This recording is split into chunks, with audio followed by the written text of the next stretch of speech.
یہ سوال ہے الحمدللہ وکفا وسلام علی عبادہ الذین اصطفیٰ اعوذ باللہ من الشیطان الرجیم بسم اللہ الرحمن الرحیم۔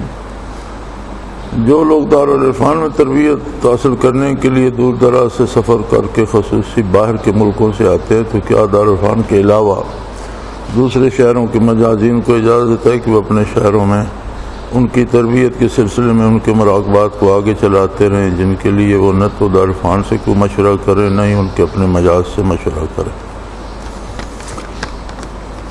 مزیدار سوال ہے۔ مجازین کو سب سے پہلے تو یہ دیکھنا چاہیے کہ مراقبات صرف یہ نہیں ہے کہ مراقبات کرا دیے، مراقبات سے مراد یہ ہے کہ آدمی کی عملی زندگی میں کیا تبدیلی آ رہی ہے۔ بزرگان دین 2 سال ایک لطیفے پہ لگواتے تھے اور 14 سال میں 7 لطائف سکھاتے تھے۔ اس سے کیا مراد تھا؟ مقصد یہ تھا کہ اس کے مطابق آدمی کے کردار میں بھی تبدیلی آتی ہے یا نہیں۔ صرف مراقبہ کرنا یا یہ کہہ دینا کہ تمہارے لطائف روشن ہو گئے تو یہ تو کافی نہیں ہے۔ اصل جو مدار ہے وہ تو عملی زندگی پر ہے، کردار پر ہے۔ تو لطائف کرانے سے ہر صاحب مجاز کو یہ دیکھنا چاہیے کہ جو لوگ اس کے پاس ہیں ان کی عملی زندگی میں جو مراقبہ کرایا گیا ہے اس کے اثرات ہیں، اگر ہیں تو پھر اگلا کرانا چاہیے، اور اگر اس پہلے مراقبے کا کوئی اثر ان کی عملی زندگی پر نہیں ہے تو پھر اس پہ رہیں جب تک وہ ان کا عمل نہ بن جائے۔ نبی کریم صلی اللہ علیہ وآلہ وسلم کو خادم وضو کرا رہا تھا تو صحابی نے عرض کی یا رسول اللہ صلی اللہ علیہ وسلم، مجھ پہ کرم فرمائیں کہ یہ خدمت میرے پاس جنت میں بھی ہو اور میں آپ کی خدمت وہاں بھی کروں، آپ کے ساتھ رہوں۔ آپ صلی اللہ علیہ وسلم نے فرمایا کہ پھر میری مدد کرو۔ یا رسول اللہ میں کیا مدد کر سکتا ہوں؟ فرمایا تہجد کو لازمی کر لو۔ تو ارشاد علی کا مفہوم یہ ہے کہ دعا، ذکر، مراقبہ سب کچھ درست، لیکن عمل تو کرو گے تو اس پر اجر مرتب ہوگا۔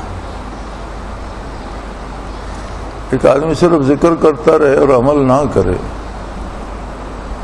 تو اس کا مطلب ہے کہ اس کے ذکر کرنے میں کوئی کمی ہے یا خلوص میں کمی ہے، محض ایکسرسائز کر رہا ہے یا کیا وجہ ہے۔ یعنی ہر اس ذکر کا اثر اس کے عمل پہ آنا چاہیے۔ تو باہر سے جو لوگ تشریف لاتے ہیں، میرے خیال میں آنے جانے کا 2 لاکھ روپیہ تو غریب کرایہ بھرتے ہیں، اپنے کام سے اپنا وقت نکالتے ہیں۔ یہاں اگر کوئی صاحب مجاز انہیں میں اس لیے مراقبات کراتا رہے کہ میری ٹور بن جائے اور یہ لوگ میرے ساتھ وابستہ ہو جائیں، کل کو میرے بیٹے کو لے جائیں گے امریکہ یا انگلینڈ، یا میرے بیٹے کو اسپین لے جائیں گے یا میرے بھائی کو، تو یہ تو دین نہیں ہے، نہ اس میں کوئی دینی کام ہے نہ اس میں کوئی خلوص ہے۔ اور یہ ضروری نہیں کہ جو باہر بیٹھے ہیں وہ آپ کے بچوں کو لے جائیں گے، جو باہر بیٹھے ہیں ان کی حالت سے بھی ہم واقف ہیں، ان کے اپنے مسائل اتنے ہیں کہ وہ سولی پہ لٹکے ہوئے ہیں۔ یہ یہاں ایک تصور ہے کہ جو باہر بیٹھے ہیں بڑی عیش کر رہے ہیں، جو باہر بیٹھے ہیں وہ یہاں سے تکلیف میں ہیں۔ اور پیسہ کمانا کہیں بھی آسان نہیں ہے، نہ یہاں نہ باہر۔ جس طرح یہاں پیسہ کمانا مشکل ہے، باہر اس سے زیادہ مشکل ہے۔ یہاں تو کسی کو نوکری مل جائے وہ کام کرے نہ کرے تنخواہ لیتا رہتا ہے، وہاں وہ کام بھی کراتے ہیں۔ میں نے امریکہ میں ایک دن ہم ایک دکان سے بچوں کے لیے کپڑے خریدے ہم نے، تو ڈپارٹمنٹل سٹور ہوتے ہیں اور ان پہ مختلف جگہ بہت کھلے ہوتے ہیں، مختلف چیزوں کی مختلف بنی ہوتی ہیں، ڈپارٹمنٹل سٹور میں جگہ بنی ہوتی ہیں، تو وہ اوپر نیچے اس کی کئی تھیں منازل، تو ایک منزل پہ بچوں کے لباس اور جوتے وغیرہ تھے۔ ہم وہاں گئے، 3 4 5 ساتھی ساتھ تھے، کچھ بچوں کے لیے کپڑے خریدے اور وہ لائن میں کھڑے ہو گئے۔ رش ہوتا ہے تو لائن لگی ہوئی تھی اپنا اپنا بل دینے کے لیے۔ تو جب ہم وہاں سے فارغ ہوئے تو جو خاتون بل لے رہی تھی، میں نے اس سے پوچھا کہ تمہاری عمر کیا ہے؟ تو کہنے لگی 75 سال۔ اب 75 سال کی خاتون بھی، کاؤنٹر پہ کرسی نہیں ہوتی وہاں، جو بل لے رہا ہوتا ہے نہ اس کے پاس بیٹھنے کی فرصت ہوتی ہے نہ اس کے لیے کوئی کرسی رکھی جاتی ہے۔ جیسے میں عرض کر رہا ہوں کہ لوگوں کی لائن لگی ہوتی ہے، تو 8 گھنٹے بغیر دم لیے ایک 75 سالہ بوڑھی بھی کام کر رہی تھی، اس لیے کہ کام کیے بغیر وہاں کچھ نہیں ملتا۔ تو جو باہر لوگ ہوتے ہیں وہ بڑی مشکل سے زندگی گزار رہے ہوتے ہیں اور انہیں پتہ ہوتا ہے کہ زندگی گزارنا کتنا مشکل ہے۔ نیز کسی بھی دنیاوی لالچ میں اس طرح کا کام نہیں کرنا چاہیے، اور مراقبات میں مجازین کی ذمہ داری ہے۔ یہ تو پتہ اس وقت چلے گا جب روز محشر جواب دینا پڑے گا۔ جس طرح ہم حکمرانوں کو کہتے ہیں کہ 16 کروڑ کی آبادی ہے، اس کے ساتھ جو کچھ ہو رہا ہے اس کا جواب حکمران کو دینا پڑے گا، تو جو لوگ ہمارے پاس آتے ہیں اور ہم ان کی تربیت کرتے ہیں، اس میں اگر خلوص نہیں ہے، ہمارا دنیا داری کا لالچ ہے یا کسی وجہ سے ان کی تربیت میں کمی رہ جاتی ہے، تو اس کا جواب ہمیں بھی دینا پڑے گا ایک ایک بندے کے ساتھ۔ اور جس گھڑی لوگ اپنے ذاتی جواب سے گھبرا رہے ہوں گے، اس وقت ایک مخلوق کا جواب دینا آسان نہیں ہوگا۔ لہذا صاحب مجاز حضرات کو یہ احتیاط کرنی چاہیے کہ جو لوگ ذمہ دار ہیں ان کے اپنے جو صاحب مجاز ہیں وہ ان کے حالات سے واقف ہیں، ان کی زندگی کے سے واقف ہیں کہ وہ کتنی اس میں تبدیلی آئی ہے، کتنی نہیں آئی۔ اب ایک آدمی نماز بھی باقاعدہ نہیں پڑھتا، 2 دن آپ کے پاس رہتا ہے، آپ کہتے ہیں جاؤ تم فنا پھر رسول ہو گئے ہو، تو یہ کیا ہوا تھا؟ تو آپ یا میں تو واقف نہیں ہے، واقف تو وہ ہے جو ان کے ذمہ داری جس کے پاس ہے، جو وہاں کا صاحب مجاز ہے۔ لہذا مجازین حضرات کو یہ لحاظ رکھنا چاہیے اور دیکھنا چاہیے اور خیال کرنا چاہیے کہ مراقبات کرانے سے مراد یہ ہے کہ آدمی کی عملی زندگی میں کتنی تبدیلی ہے۔ مولانا احمد علی رحمۃ اللہ تعالی علیہ بہت پائے کے ولی اللہ تھے، اپنے زمانے کے کتب ارشاد تھے، مطلب روئے زمین پر جو 4 سربلند لوگ ہیں ان میں سے ایک تھے۔ وصال کے بعد کوئی ایک بندہ بھی ایسا نہیں چھوڑ گئے جسے انہوں نے لطائف کرائے۔ کیوں؟ وہ فرماتے تھے میں نے 40 سال میں حاصل کیا ہے، کوئی 4 سال فارغ لے کر میرے پاس آ جائے میں سکھا دوں گا، لیکن 4 سال کے اخراجات بیوی بچوں کو دے کر آئے اور اپنا 4 سال کا خرچہ لے کر آئے اور 4 سال رات دن صرف میرے ساتھ ذکر کرے۔ نہ کسی نے یہ شرط پوری کی اور نہ کوئی ان سے سیکھ سکا۔ حضرت رحمۃ اللہ تعالیٰ علیہ کے یہاں بھی بالکل یہی عالم ہوتا تھا، 3 4 5 لوگ ہوتے تھے اور عوام کو نہیں بتایا جاتا تھا،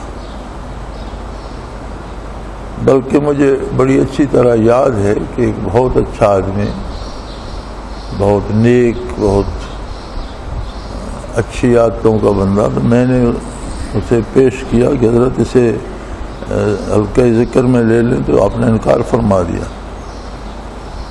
کہ ہوگا نیک بھائی، ہم سے یہ بوجھ نہیں اٹھایا جاتا۔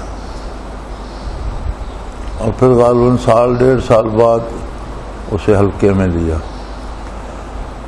وہ بھی اتفاقاً ایک ذکر میں حضرت میرے پاس تشریف فرما تھے ڈیرے پر، اور وہ بندہ بھی وہاں آیا ہوا تھا، تو آپ نے کہا چلو یار تم سال بھر سے اس کی سفارش کر رہے ہو، اسے بھی بٹھاؤ، اسے بھی ذکر کراتے۔ کیوں؟ صرف اس لیے کہ لوگ ذکر تو کر لیتے ہیں لیکن عملی زندگی میں تبدیلی نہیں لاتے۔ وہ ایک عجیب سی چیز سمجھ کر یا ایک تماشا سمجھ کر اس میں شامل ہو جاتے ہیں۔ کسی کو کشف قبول کا شوق ہوتا ہے اور کسی کو مشاہدات کا شوق ہوتا ہے۔ تو ایک دفعہ حضرت میرے پاس ڈیرے پہ تشریف فرما تھے، تو ایک بندہ آیا کہ جی حضرت سے کہیں مجھے ذکر میں لے لے۔ تو میں نے کہا کیوں؟ وجہ تمہیں کیوں سوجی یہ؟ تو کہنے لگا جی مجھے جن تنگ کرتے ہیں۔ اور میں نے کہا کیا تنگ کرتے ہیں تمہیں جن؟ جی رات کو سونے نہیں دیتے۔ تو میں نے کہا وہ تکلیف تو یہاں بھی برابر ہے، رات کو سونے یہ بھی نہیں دیتے، تو تمہارا مرض تو ٹھیک نہیں ہوگا۔ ادھر تمہیں جن جگہ رکھتے ہیں، یہاں یہ جگہ رکھیں گے تو پھر فائدہ کیا ہوا؟ تو حضرت نے ذکر میں نہیں لیا تھا، علاج فرمایا کر دیں گے، نقش دے دیے کہ جن ٹھیک ہو جائیں گے، لیکن جاؤ اپنا کام کرو۔ یہ کوئی مقصد ذکر ہے کہ جن مجھے چھوڑ دیں اس لیے میں ذکر کرتا ہوں؟ تو اسے ذکر میں نہیں لیا تھا، وہ بندہ فوت ہو چکا ہے، لیکن آپ نے حلقہ ذکر میں نہیں لیا تھا۔ پھر یہ صورت عام کیوں ہوئی؟ گمراہی عام ہو رہی تھی اور دن بدن بڑھ رہی تھی، اور لوگ روایتی پیروں کے چنگل میں پھنستے جا رہے تھے۔ تو حضرت رحمۃ اللہ علیہ نے فرمایا کہ چلو کچھ نہیں ہوگا، تو ساتھ رہنے سے کم از کم اس کے عقائد کی اصلاح ہو جائے گی، کچھ فیصد کردار کی بھی اصلاح ہو جائے گی، کردار کی نہیں تو کم از کم عقائد تو درست سیکھ لے گا، تو لوگوں کو آنے دو اور لوگوں کو ذکر سکھاؤ۔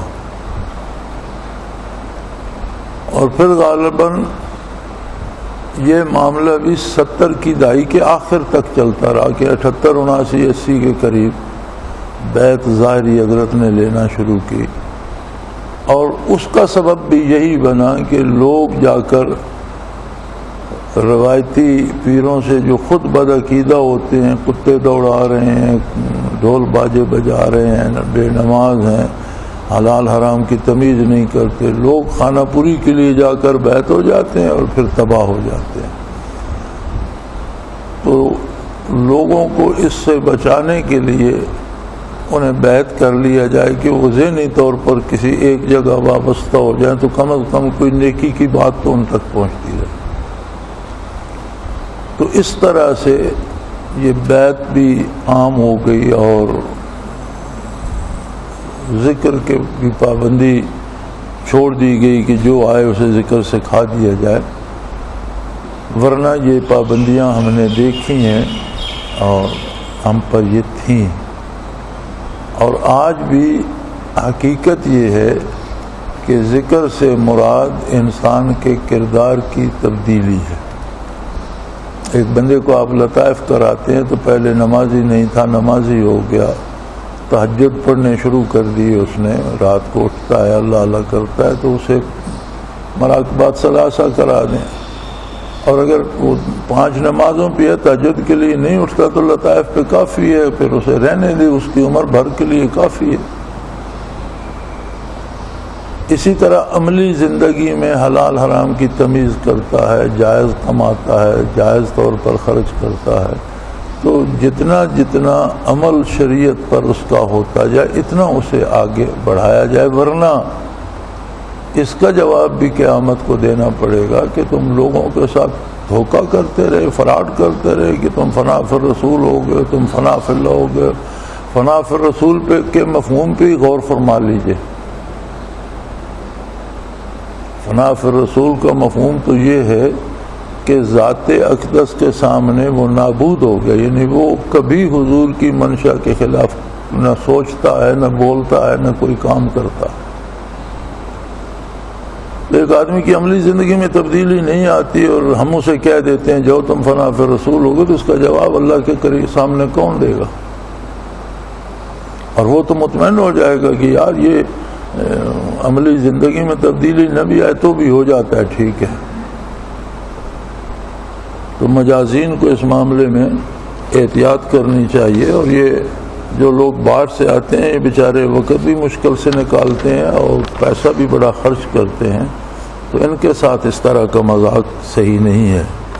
مجھے پنجابی اور انگریزی میں لکھی ہوئی اردو، یہ دونوں چیزیں مجھ سے نہیں پڑھی جاتی ہیں۔ پنجابی پڑھنا بھی مشکل ہے یا میرا مزاج نہیں ہے، اور بعض ای میل میں رومن اردو لکھتے ہیں تو میں اکثر خطوط کا تو نیچے لکھ دیتا ہوں کہ آپ انگریزی میں لکھ دیجئے، بہتر ہے، بغیر پڑھے، اور کچھ پڑھتا بھی ہوں لیکن مشکل لگتا ہے۔ تو یہاں بھی پنجابی سے یہ سوال شروع کیا گیا ہے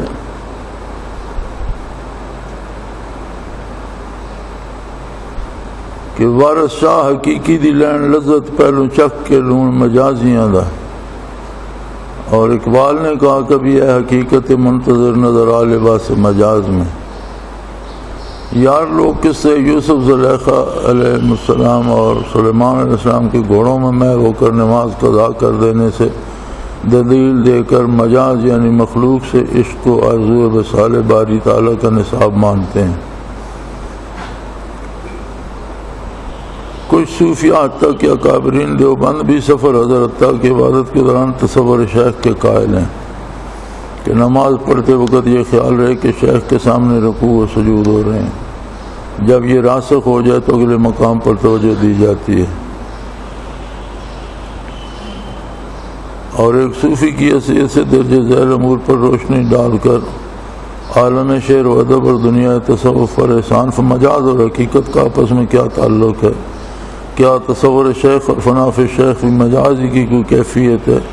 کیونکہ شیخ بھی بہرحال اللہ کا غیر ہے۔ یہ کیفیت کہاں تک درست ہے اور کہاں سے غلو شروع ہوتا ہے؟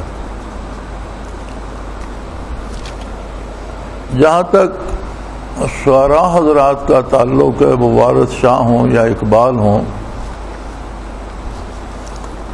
تو قرآن حکیم نے شعراء کے بارے جو فرمایا ہے وہ یہ ہے کہ فی کل وادی یہیمون ویقولون ما لا یفعلون، کہ یہ ہر وادی میں جھانکتے ہیں، یعنی جہاں کام ہو نہ ہو ہر طرف بات کرتے ہیں، ہر طرف یہ جھانکتے ہیں، اور جو کچھ کہتے ہیں وہ کرتے نہیں ہیں، کہتے کچھ اور ہیں کرتے کچھ اور ہیں، عمل اور ہوتا ہے اور زبانی اور ہوتے ہیں۔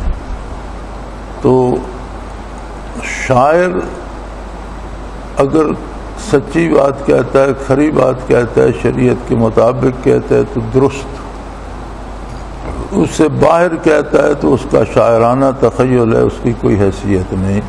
کسی شاعر ادیب کو بطور دلیل پیش نہیں کیا جا سکتا۔ علماء حق جو بات کرتے ہیں وہ ان کی ذاتی بات دلیل نہیں بنتی، وہ بھی اللہ اور اللہ کے رسول کے حوالے سے بات کرتے ہیں۔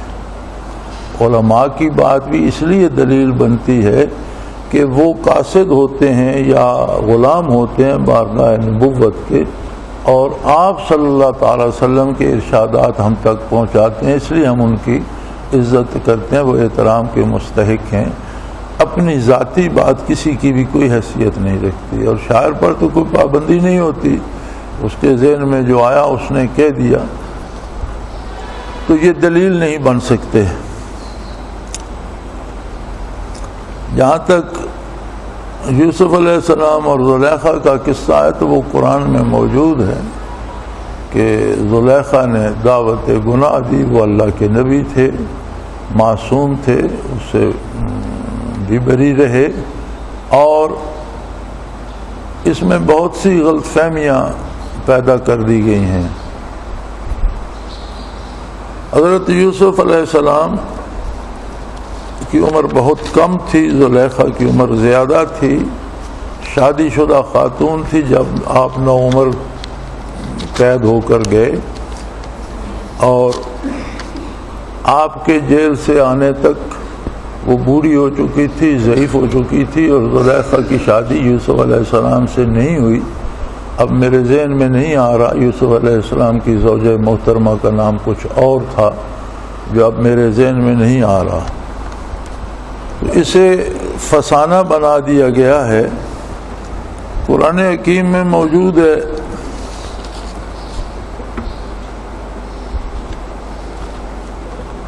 یہاں یوسف علیہ السلام کے ذمہ لگا دیا گیا کہ وہ فرماتے ہیں ما ابرئ نفسی، حالانکہ یہ قول زلیخا تھا۔ علماء حضرات تشریف رکھتے ہیں، اس پہ غور فرمائیں۔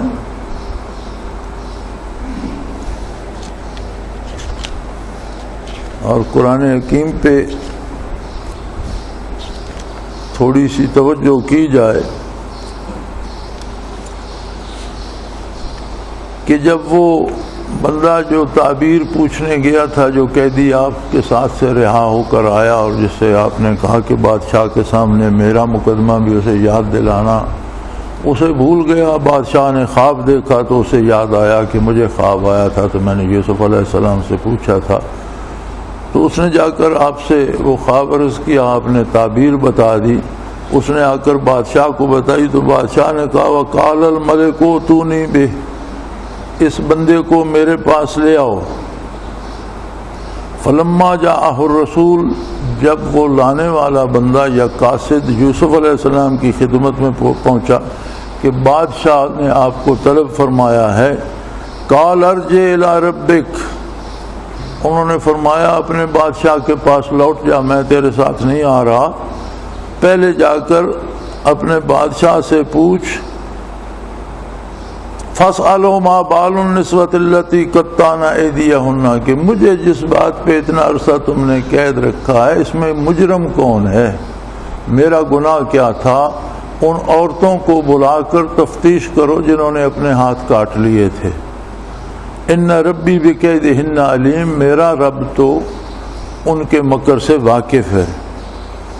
چنانچہ بادشاہ نے زلیخا سمیت امراء کی ان عورتوں کو طلب کر لیا اور پوچھا ما خطبکن اذ راودتن یوسف عن نفسہ، کیا واقعہ تھا کہ تم نے یوسف علیہ السلام کو دعوت گناہ دی؟ قلنا حاشا للہ ما علمنا علیہ من سوء، وہ کہنے لگیں کہ اللہ کی پناہ، ہم نے یوسف میں کبھی قطعاً کوئی برا ارادہ نہیں دیکھا، وہ بالکل پاک دامن ہیں، معصوم ہیں۔ اس وقت زلیخا نے کہا، قالت امرأۃ العزیز، عزیز کی بیوی کہنے لگی، الآن حصحص الحق، اب تو بات صاف ہو گئی، انا راودتہ عن نفسہ، میں نے اسے دعوت گناہ دی تھی، میرا قصور تھا، وَإِنَّهُ لَمِنَ الصَّادِقِينَ، یقیناً یوسف صادقین میں سے ہیں۔ اب یہ زلیخا کی بات آگے چل، یوسف علیہ السلام ابھی بادشاہ کی اس میں نہیں آئے دربار میں، وہ جیل میں ہیں، بات زلیخا کر رہی ہے، اس نے آگے بات جاری رکھی، ذَلِكَ لِيَعْلَمَ أَنِّي لَمْ أَخُنْهُ بِالْغَيْبِ، اب یہ بات میں اس لیے کر رہی ہوں کہ یوسف کو یہ پتہ چل جائے کہ میں نے ان کی پیٹھ پیچھے بھی خیانت نہیں کی، میں نے سچی بات کہہ دی، اور یہ بھی پکی بات ہے کہ اللہ خیانت کرنے والوں کو ہدایت نہیں کرتا۔ یہ بات آگے زلیخا کی چل رہی ہے، وہ کہتی ہے ما ابرئ نفسی، میں اپنے آپ کو پاک باز نہیں کہتی۔ یار لوگوں نے یہ یوسف علیہ السلام کے ذمہ لگا دیا، یوسف علیہ السلام جیل میں جلوہ افروز ہیں، بات بادشاہ کے دربار میں ہو رہی ہے، تو وہ کہنے لگی ان النفس لامارۃ بالسوء، بے شک نفس برائی کا حکم کرتا ہے، الا ما رحم، سوائے ان لوگوں کے جن پر اللہ رحم کرے، ان ربی غفور الرحیم، کہ میرا رب بخشنے والا رحم کرنے والا ہے۔ تو بادشاہ نے جب یہ بات ختم ہوئی تو بادشاہ نے کہا قال الملک اوتونی بہ، یوسف کو میرے پاس لے آؤ۔ یہ ساری بات ہو رہی ہے شاہی دربار میں ہو رہی ہے، یوسف علیہ السلام جیل خانے سے تشریف نہیں لائے۔ ترجمے والوں نے سارا اس قرآن حکیم میں میرے خیال انہوں نے ایسا ہی کیا ہوگا۔ ہاں یہاں بھی انہوں نے یہی کہہ دیا کہ وہ ماں اور میں اپنے نفس کو بری اور پاک نہیں بتلاتا، اور خلاصے میں لکھ دیا، خلاصہ مطلب یہ ہو کہ میری نزاعت عصمت میرے نفس کا ذاتی کمال نہیں بلکہ رحمت و رضاعت الہیہ کا اثر ہے، وہ امر بالسوء نہیں۔ بھئی یوسف علیہ السلام وہاں ہیں ہی نہیں، آپ ان کے ذمے کیوں لگا رہے ہیں؟ وہ جیل سے نہیں آئے، انہوں نے انکار کر دیا، بادشاہ کے قاصد کو لوٹا دیا کہ جاؤ بادشاہ سے کہو پہلے معاملے کی تحقیق کرے، کون گناہگار تھا اور جیل کس کو ڈالا گیا۔ بادشاہ نے ان خواتین کو بلایا، بات ان خواتین کی زلیخا کی عزیز مصر کی بیوی کی بات چل رہی ہے، وہ کہتی ہے ما ابری نفسی، میں اپنے نفس کو پاک باز نہیں کہتی، اس لیے کہ نفس یقیناً برائی کا حکم کرتا ہے، مجھ سے غلطی ہوئی، اور ان کا نفس برائی کا حکم نہیں کرتا جن پر اللہ کا رحم ہو۔ یعنی یوسف علیہ السلام کے نفس نے برائی کا ارادہ نہیں کیا، میرے نفس نے برائی کا ارادہ کیا۔ اور جب یہ بات صاف ہو گئی تو بادشاہ نے کہا اب تو یوسف علیہ السلام کو لے آؤ، اور تب وہ وہاں تشریف لائے۔ فلما کلمہ، جب بادشاہ نے ان سے بات کی، قال انک الیوم لدینا مکین امین، تو اس نے کہا کہ آج سے تم ہمارے پاس معزز اور امانت دار کے طور پر ذمہ دار ہو۔ اور یوسف نے کہا قال اجلنی علی خزائن الارض، تم مجھے اپنی وزارت خزانہ دے دو۔ یہاں سے علماء استنباط کرتے ہیں کہ جو قابلیت آدمی میں ہو وقت ضرورت ضرور بتائے کہ یہ کام میں کر سکتا ہوں، یہ مجھ سے کام لیا جائے۔ کہ یوسف علیہ السلام نے بتایا تھا کہ میں یہ کام کر سکتا ہوں اور یہ ذمہ داری مجھے دے دو۔ تو یہ قصہ یوسف و زلیخا جو قصہ گوں نے بنا رکھا ہے، یہ سارا فضول اور اس کی کوئی سند نہیں ہے۔ تو رہ گئی بات تصور شیخ کی۔ تصور شیخ کہاں سے بنا اور کیوں بنا؟ سلاسل میں سارے لوگ اس قوت کے حامل نہ رہے کہ محض القاء سے، محض قلبی توجہ سے اگلے کا دل روشن کریں۔ تو علماء نے ایک نسخہ ایجاد کیا، صوفیاء نے، وہ عالم جو صوفی تھے، علماء سے میری مراد صوفی عالم ہیں، کہ پہلے تصور شیخ کرو، یعنی یہ تصور کرو کہ میں شیخ کے سامنے بیٹھا ہوں یا میرا شیخ سامنے ہے۔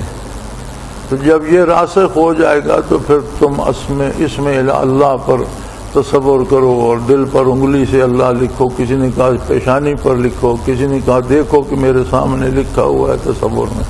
لیکن یہ ساری باتیں ان لوگوں کی تھیں جو براہ راست توجہ دے کر قلب کو منور نہیں کر سکتے۔ ہمارے سلسلہ عالیہ میں سرے سے یہ منع ہے کہ یہ خطرہ ہے اس میں کہ بندہ تصور شیخ میں ہی کھو جائے اور ایک شرک کا مرتکب ہو کر مرے۔ لہذا نسبت اویسیہ میں یہ سرے سے منع ہے، اور جو لوگ کرتے ہیں جن سلاسل میں ہے وہ اپنی مجبوری سے کرتے ہوں گے، لیکن بہرحال اس میں خطرہ ہے۔ شیخ بھی ایک انسان ہے، اور کسی انسان کو ہر جگہ تصور کر کے بیٹھ جانا کہ میرے سامنے ہے، یہ درست نہیں ہے اور اس کا کوئی جواز نہیں بنتا، خواہ کسی نیک ارادے سے بھی کیا جائے۔ ہمارے نزدیک نقش بندیہ اویسیہ میں، نسبت اویسیہ میں نہ اس کا کوئی جواز ہے نہ اس کی کوئی اجازت۔ رہ گئے مراقبات، تو ہمارے ہاں مراقبات پہ بھی تصور کرنا جائز نہیں ہے۔ وہ مراقبہ مانا جائے گا جو واقعتاً سمجھ میں آئے، جہاں خود بندہ سوچ کر نہ بیٹھے کہ میں یہ دیکھ رہا ہوں۔ وہ تو کوئی بھی سوچنا شروع کر دے تو کوئی نہ کوئی نقش اس کے سامنے بنتا رہے گا، قوت متخیلہ کچھ منقش کرتی رہے گی، اس کا کیا فائدہ ہوگا؟ خود اس مقام کی مراقبے کی کیفیات آئیں اور اتنی مضبوط ہوں کہ وہ عملی زندگی کو متاثر کریں۔ رہ گیا عشق مجازی اور عشق حقیقی، تو یہ دو الگ الگ باتیں ہیں اور دونوں کی اپنی حدود ہیں۔ عشق مجازی ہماری ضرورتوں میں سے ایک ضرورت ہے، جس طرح کھانا ضرورت ہے، پینا ضرورت ہے، نیند ہماری ضرورت ہے، اسی طرح نسل انسانی کی بقا کے لیے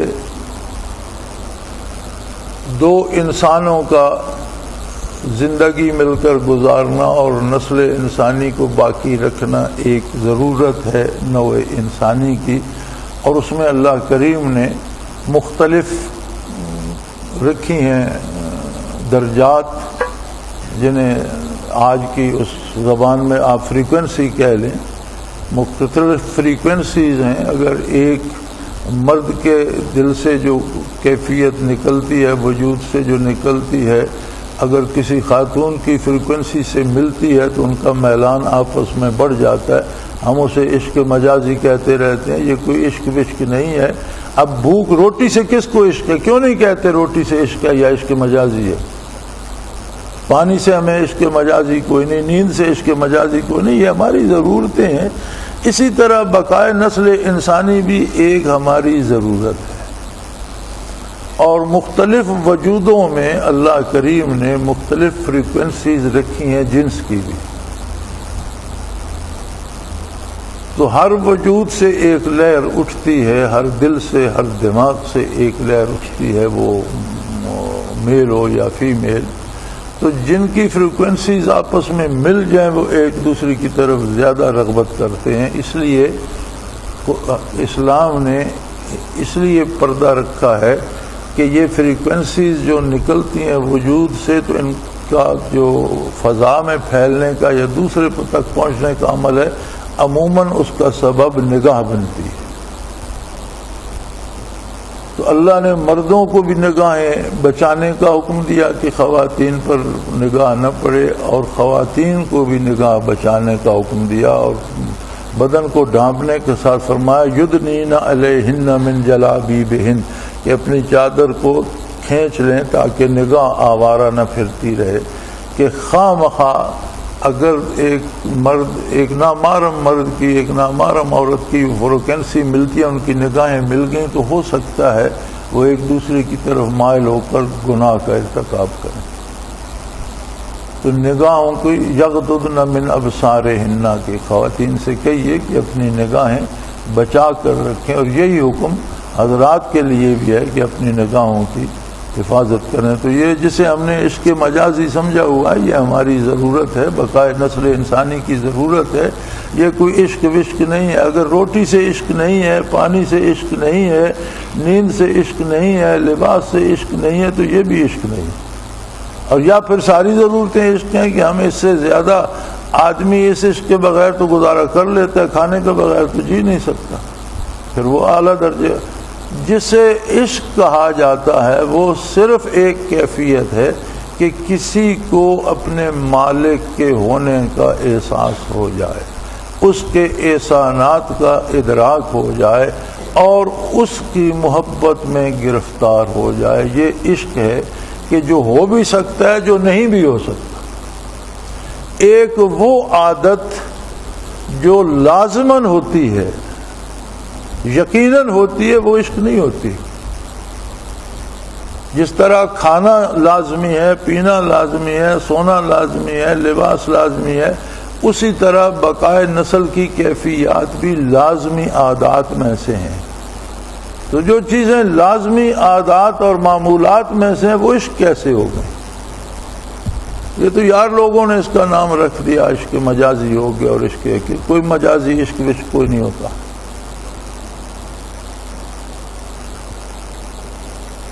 اور یہ کوئی ضروری نہیں کہ دنیا میں 2 4 5 بندوں نے عشق کیا ہو، بے شمار لوگ ہیں جن کی زندگیاں گزر رہی ہیں، میاں بیوی کو آپس میں بے پناہ محبت ہے۔ اب یہ ضروری تو نہیں کہ وہ اخباروں میں آئے تو پتہ چلے گا کہ انہیں محبت ہے۔ بے شمار ایسے لوگ ہیں جو مختلف فریکوینسیز کے ہوتے ہیں اور ان کا آپس میں نکاح ہو جاتا ہے، پھر وہ بیچارے زندگی تو گزارتے ہیں لیکن لڑتے بھڑتی، جیسے ہم تو زمیندار لوگ ہیں تو آج تک بیلوں سے ہل چلاتے تھے، تو جب تک وہ دونوں آپس میں مل کر زور نہ لگاتے بات نہیں، ایک ادھر کھینچ رہا ہے ایک ادھر کھینچ رہا ہے، پیچھے جو ہل چلا رہا ہے اس کے ہاتھ میں لاٹھی ہے، کبھی اسے مارتا ہے کہ تم ادھر آؤ، کبھی اسے مارتا ہے آگے بڑھو، تو وہ مزہ نہیں آتا۔ تو اگر وہ آپس میں وہ یکسو ہو جائیں اور دونوں مل کر زور لگانا شروع کر دیں تو کام آسان بھی ہو جاتا ہے، مزیدار طریقے سے بھی ہوتا ہے۔ تو یہ عشق اتنا ہی ہے کہ اگر وہ دو بندے میاں بیوی کی بات آپس میں بن گئی تو وہ سب سے اچھی محبت ہے، سب سے اچھا عشق ہے، اور زندگی سہل ہو جاتی ہے، اولاد کی تربیت مزیدار ہوتی ہے اور خاندان پھلتا پھولتا ہے۔ اور جہاں یہ بات بگڑ جاتی ہے تو وہاں پورا ایک خاندان متاثر ہوتا ہے، بچے آوارہ ہو جاتے ہیں، نالائق ہو جاتے ہیں، اپنی زندگی مرتے پیٹتے لڑتے بھڑتے، آج بیوی میکے چلی گئی، آج وفد گیا بیوی کو لے آیا، آج میاں ناراض ہو کر گھر چھوڑ کے پھر کہیں وہ دھکے کھا کر آ گئے، تو اس طرح سے زندگی گزرتی ہے۔ تو یہ عشق مجازی وجازی کی کوئی حیثیت ہی نہیں ہے۔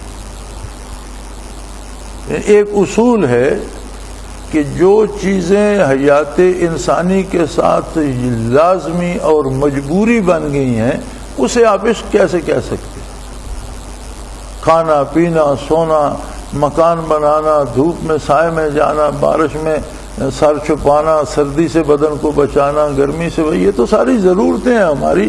اسی طرح بقائے نسل انسانی کی بھی ایک خواہش وجود میں موجود ہے اور یہ ہماری ضرورت ہے، اور وہ فیمیل میں بھی ہے میل میں بھی ہے۔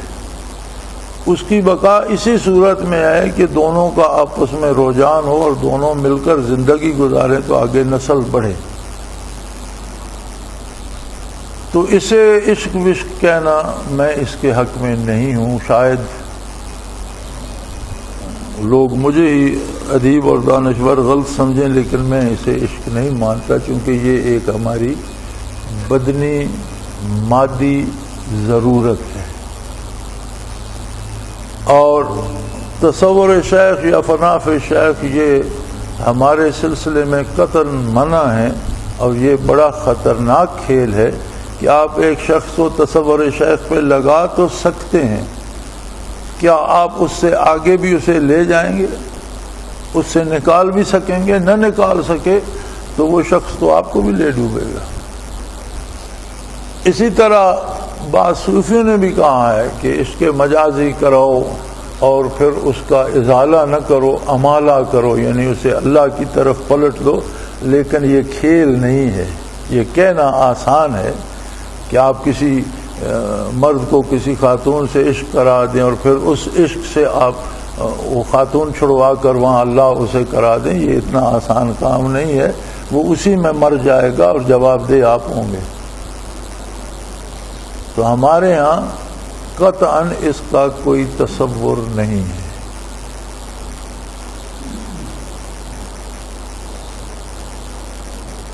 تو سوال یہ ہے کہ یہ کیفیت کہاں تک درست ہے اور کہاں سے غلب شروع ہوتا ہے؟ ہم تو کہتے ہیں سرے سے یہ کیفیت ہی آگ سے کھیلنا ہے، درست نہیں ہے، پھر غلب کا کیا مطلب؟ ایک بات ہی سرے سے غلط ہے اور کمزور لوگوں کی ایجاد ہے، خواہ کسی بڑے نام کے ساتھ آپ لکھ دیں، لیکن فن تصوف میں یہ اس کی کمزوری ہے۔ وہ ایک محاورہ ہے کہ بڑے لوگوں کی غلطیاں بھی بڑی ہوتی ہیں۔ اگر کسی بڑے آدمی نے بھی کہا ہے تصور شیخ کرو تو یہ بڑے آدمی کی ایک بڑی غلطی ہو سکتی ہے۔ بہت سی خوبیوں کے ساتھ، بہت سے احترام کے ساتھ، ان کے بہت علمی مقام کے ساتھ، وہ ساری باتیں اپنی جگہ، لیکن کسی بھی بندے کو کسی دوسرے بندے کے تصور میں لگا دینا یہ ایک بڑے آدمی کی بڑی غلطی ہو سکتی ہے، اس کے علاوہ اس کی کوئی حیثیت نہیں۔ اور ہم یہ رسک کبھی نہیں لیتے، کسی کو اللہ کی سے تعلق بنے یا نہ بنے، اس کا تعلق ہم غیر اللہ سے جوڑنے کی غلطی نہیں کرتے۔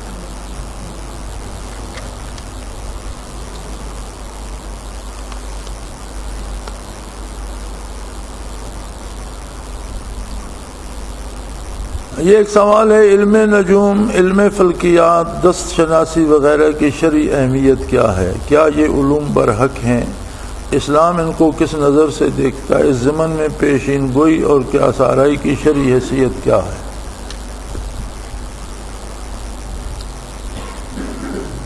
علم نجوم، علم فلکیات، دست شناسی، رمل، جفر، یہ سارے بالکل اس طرح ہیں جس طرح ایک طبیب نباز آپ کی نبض پہ ہاتھ رکھتا ہے۔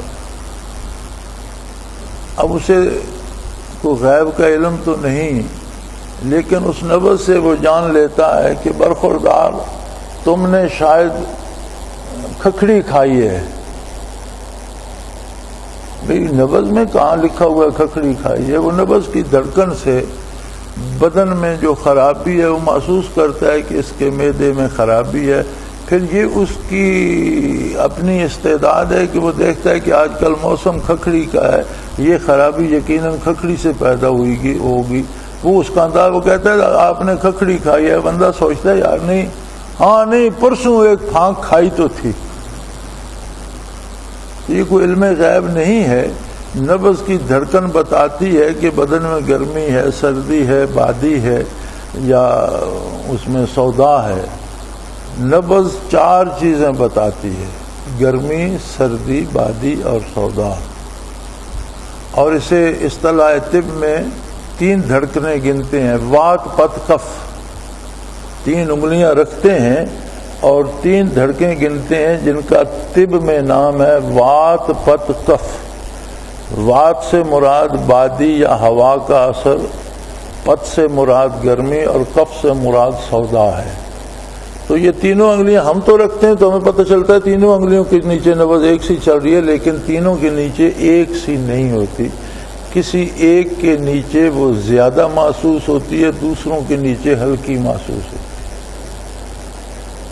سرنگی، جب کوئی سرنگی نواز بجاتا ہے تو ہر تار سے سر نکلتی ہے، ہم سمجھتے ہیں سب سے ایک سی نکل رہی ہے۔ وہ سرنگی والا جو فنکار ہے اسے پتا ہے کہ کس جگہ انگلی رکھی جائے تو کون سی سر بند ہوگی اور کون سی زیادہ واضح ہوگی۔ تو آپ نے دیکھا وہ انگلیاں اس طرح چلاتا رہتا ہے، اس کی انگلیوں کو پتا ہوتا ہے کہ کہاں سے کون سا سر روکنا ہے اور کس کو زیادہ واضح کرنا ہے۔ اسی طرح نباز کی انگلیوں کو پتہ ہوتا ہے کہ کس انگلی کے نیچے، اب اگر اسے گرمی ہے تو وہ محسوس کرے گا کہ آج تو آم کا موسم ہے، گرمی سے اس نے آم کھائے ہوں گے، تو وہ کہہ دے گا کہ جی بھئی آپ آم حساب سے آپ نے آم زیادہ کھا لیے۔ اب بندہ سمجھتا ہے یہ کہاں سے عالم غیب آ گیا، میں نے تو پرسوں آم کھائے تھے، یہ کہہ تم نے آم کھائے۔ اسے آموں کا پتہ نہیں، آم وہ اپنے اندازے سے بتا رہا ہے کہ آم کا موسم ہے اور گرمی ہے، اس نے زیادہ کھا لیے ہوں گے، بے احتیاطی کی ہوگی، گرمی ہو گئی۔ تو اس طرح سے ہوتا ہے، لیکن یہ ضروری نہیں کہ وہ حرف برف صحیح ہو، وہ صحیح بھی ہوتا ہے، غلط بھی ہو سکتا ہے۔ ڈاکٹر چیک کرتا ہے، وہ ٹوٹیاں لگا کر دل کی دھڑکن محسوس کرتا ہے، پھیپھڑے پہ لگاتا ہے، دل پہ لگاتا ہے، پیٹ پہ لگاتا ہے، وہ ٹک ٹک ٹک ٹک جو حکیم کو نبض میں دھڑکن نظر آتی ہے، وہ اپنی اس ٹوٹی سے وہ بھی دھک دھک سنتا ہے۔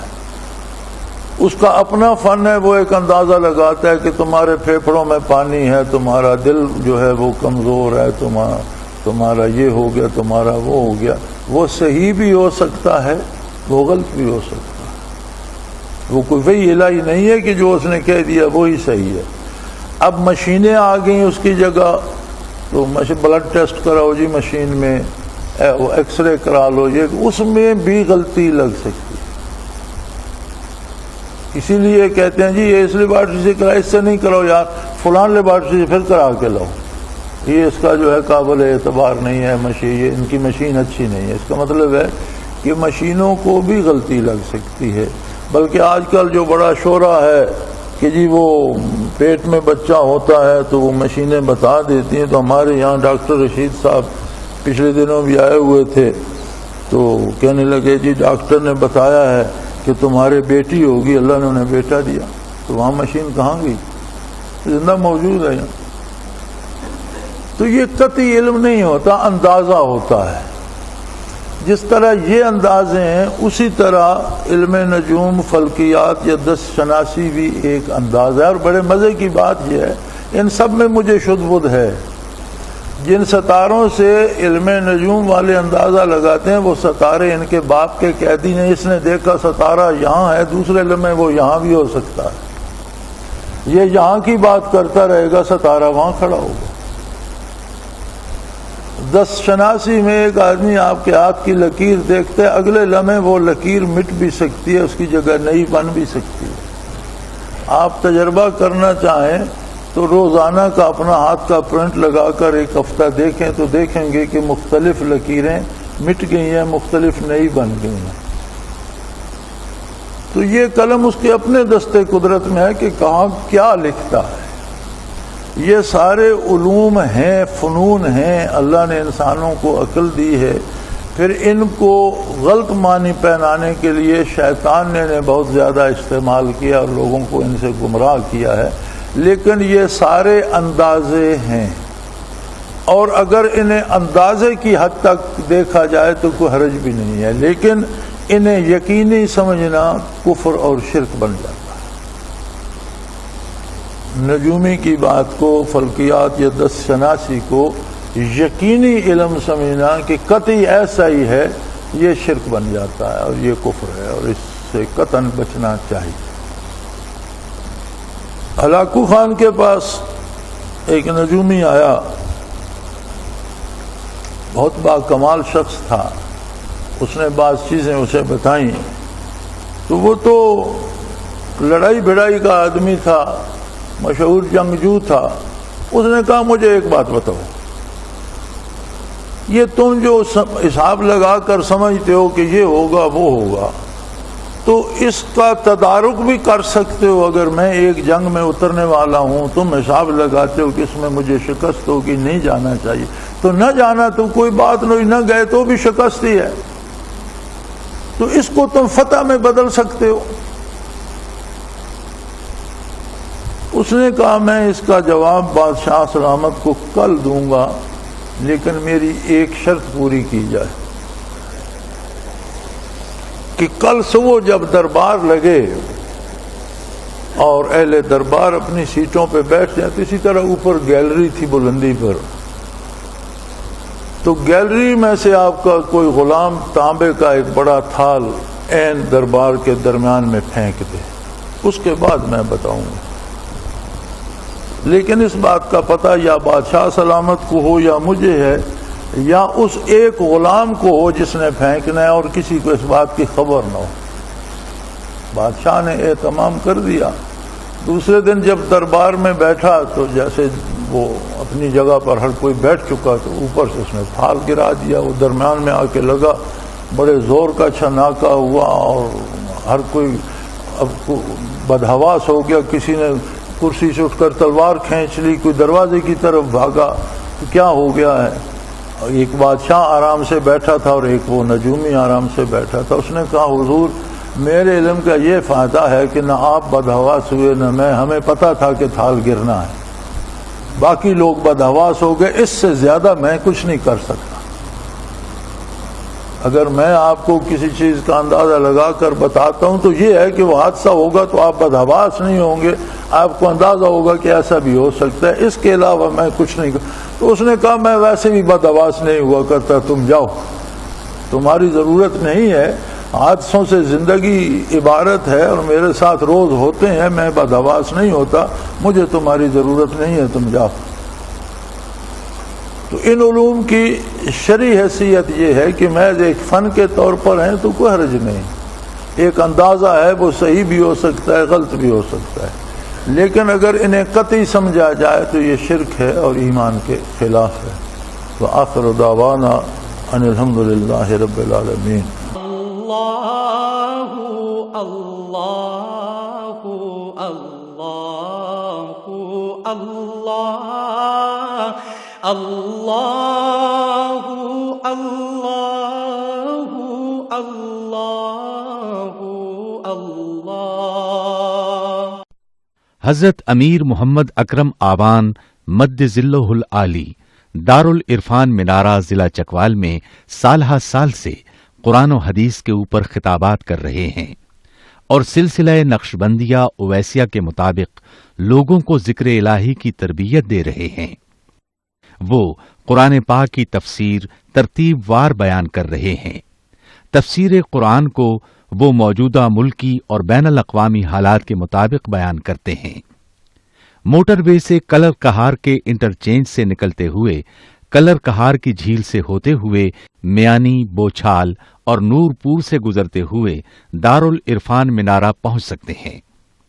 حضرت امیر محمد اکرم آوان نے بچیوں اور بچوں کی دینی اور دنیاوی تعلیم کے لیے سقارہ اکیڈمی کے نام سے ایک درسگاہ بھی قائم کی ہے، جس کا افتتاح ملک پاکستان کے صدر جنرل محمد ضیاء الحق نے اپنے دست مبارک سے کیا تھا۔ وہ تمام احباب جو اسلام کی طلب رکھتے ہیں ان سے گزارش ہے کہ دارالعرفان منارہ ضلع چکوال میں امیر محمد اکرم آوان صاحب کے خطابات سے مستفید ہوں۔ وہ ہر جمعے کو نماز سے پہلے بیان فرماتے ہیں۔ ہر ماہ کی پہلی اتوار کو ماہانہ اجتماع ہوتا ہے جس میں آپ خصوصی خطاب فرماتے ہیں اور پاکستان کے چاروں صوبوں سے احباب اس اجتماع میں شرکت کرتے ہیں۔ اس کے علاوہ یہاں سال میں 2 مرکزی اجتماعات بھی ہوتے ہیں، ایک رمضان المبارک میں اعتکاف کا اجتماع اور دوسرا جولائی اور اگست میں 40 دن کا اجتماع ہوتا ہے جس میں روحانی تربیت کی جاتی ہے۔ اپنا خون سیماب دے کر اتنا ہم کر جائیں گے، نام آقا کا چمن میں پھر رقم کر جائیں گے۔